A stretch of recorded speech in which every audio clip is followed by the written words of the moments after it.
ہمارے ہاں بعض خطیبوں کی عادت ہے کہ وہ ڈرانے والا پہلو بہت غالب کرتے ہیں کہ ہر وقت لوگوں کو ڈراتے رہتے ہیں جس سے مایوسی پھیلتی ہے. اور بعض خطیبوں کی عادت یہ ہوتی ہے کہ وہ اللہ کی رحمت کو ایسا بنا کے پیش کرتے ہیں کہ بس سب کی بخشش ہو ہی جائے گی, اور رمضان میں تو ویسے ہی بخشا جائیں گے. جمعے کو مر گئے تو بخش گئے, رمضان میں مر گئے تو پھر تو بخشش پہ مہر لگ گئی. اور اگر رمضان میں 27ویں رات کو مر گئے تو بے شک چرس پی کے مرے ہوں پھر بھی کہاں جائیں گے؟ جنت میں جائیں گے. گانا گا کے مرے ہوں یا چرس پی کے مرے ہوں یا کسی کی جیب کاٹتے ہوئے مر گئے, جانا سیدھا کہاں ہے؟ جنت میں. یہ بھی غلط ہے. اس میں جو اعتدال کی بات ہے وہ وہی بات ہے جو اللہ نے بتائی ہے. قل لعبادی, اے نبی میرے بندوں سے کہہ دیجئے, انی انا الغفور الرحیم, کہ میں غفور بھی ہوں اور رحیم بھی. وَأَنَّ عَذَابِي, لیکن یہ بھی بتا دیں کہ میرا جو عذاب ہے هُوَ الْعَذَابُ الْأَلِيمُ, وہ دردناک عذاب ہے. اس میں اللہ نے ہمیں بتا دیا کہ اللہ کے بارے میں تمہارا کیا کانسیپٹ ہونا چاہیے, یہ اللہ نے خود بتا دیا. اس میں اللہ نے اپنا انٹروڈکشن کروایا, ان 3 طبقوں کو غلط قرار دے دیا اس میں اللہ نے. وہ طبقے جو ہر وقت اللہ کی رحمت ہی کو بیان کرتے ہیں اور لوگوں کو یعنی بے خوف کر دیتے ہیں کہ بس سب کی مغفرت ہونی ہے, رمضان میں مر گئے چرس پی کے مر جاؤ, کچھ بھی کر کے مر جاؤ, یتیم کا مال کھا لو, بہنے کی وراثت دبا کے بیٹھے ہوئے ہو, حج پہ کر جاؤ گے سب معاف ہو جائے گا, اور جناب مہر کھا گئے, اور جناب وہ ابا سے بھی تمیز سے بات نہیں کر رہا, اماں سے بھی تمیز سے گانے بھی گا رہے ہیں, اور پتہ نہیں کیا کیا ہو رہا ہے. بس اللہ بڑا غفور رحیم ہے, یہ تسبیح پڑھ لو وہ تسبیح پڑھ لو اور اللہ تو معاف کر دے گا, سب کچھ معاف کر دے گا, بس حقوق العباد معاف نہیں کرے گا. بعض لوگوں نے یہ کہا کہ کیوں بھائی حقوق العباد, حقوق اللہ بھی اللہ نے کہا کہ میں معاف نہیں کروں گا جب تک پکی توبہ نہیں ہوگی اور آئندہ نہ کرنے کا عزم نہیں ہوگا. ہاں حقوق العباد میں یہ ہے کہ صرف اللہ سے توبہ ضروری نہیں ہے, مخلوق سے معافی بھی ضروری, لیکن دونوں کا مسئلہ برابر ہے. حقوق اللہ بھی معاف نہیں ہوتے جب تک پکی توبہ نہ ہو. تو ان لوگوں پر بھی رد ہے جو ہر وقت اللہ کی رحمت کو ہائی لائٹ کرتے رہتے ہیں اور ایسا اللہ کو بنا کے پیش کر دیتے ہیں کہ لوگ کہتے ہیں یار ڈرامے بھی دیکھو, فلمیں بھی دیکھو, خواتین پردہ بھی نہ کریں, مرد نظر کی حفاظت بھی نہ کرے, اور میرے بھائی سعودی بینک میں جاب بھی کرتے رہو, سود بھی کھاتے رہو, انشورنس بھی کروا کے رکھو کہ ابا مر گئے تو اتنے پیسے ملیں گے, صحیح ہے نا, نہیں مرے تو نہیں ملیں گے, اور وراثت بھی تقسیم نہیں کرو, حج واجب ہے آپ کے اوپر, فرض ہو چکا ہے, آپ بڑھاپے کے لیے اس کو ٹال رہے ہیں. آج حج کب ہوتا ہے؟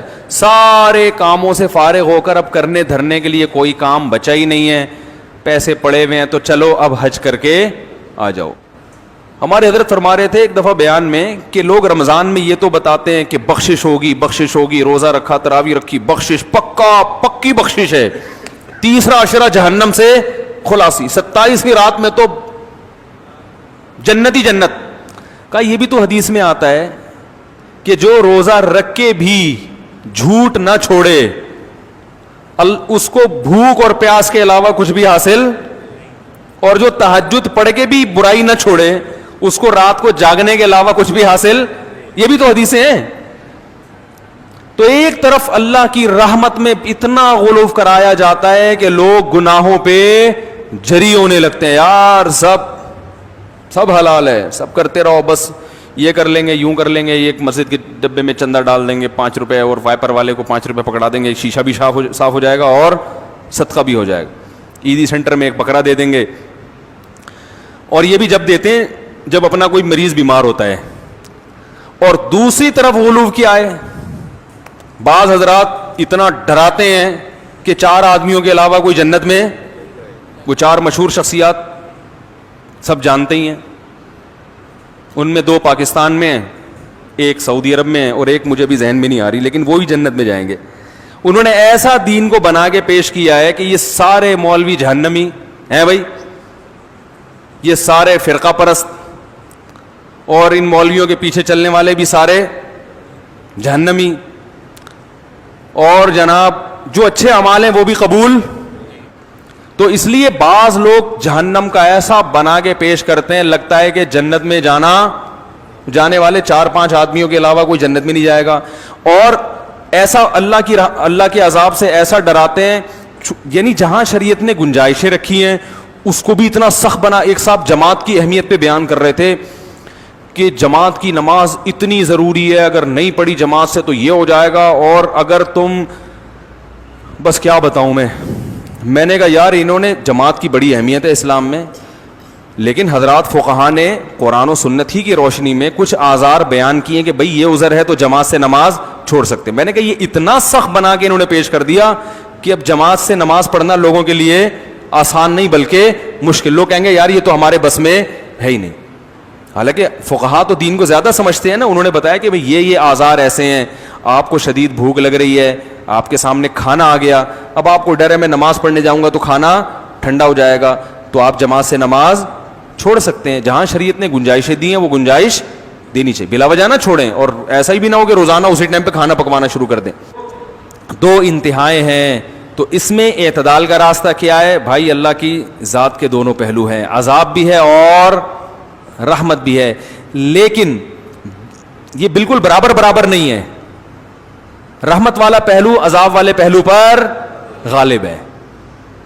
تبھی اللہ نے رحمت کو ہائی لائٹ کیا, میں غفور بھی اور میں رحیم بھی, لیکن عذاب کے بارے میں فرمایا میرا جھانپڑ بہت سخت ہے. یعنی میں ایسا ہوں نہیں, لیکن مجھے مجبور نہ کرو, اگر میری نافرمانی کی تو میں عذاب بھی دے دوں گا.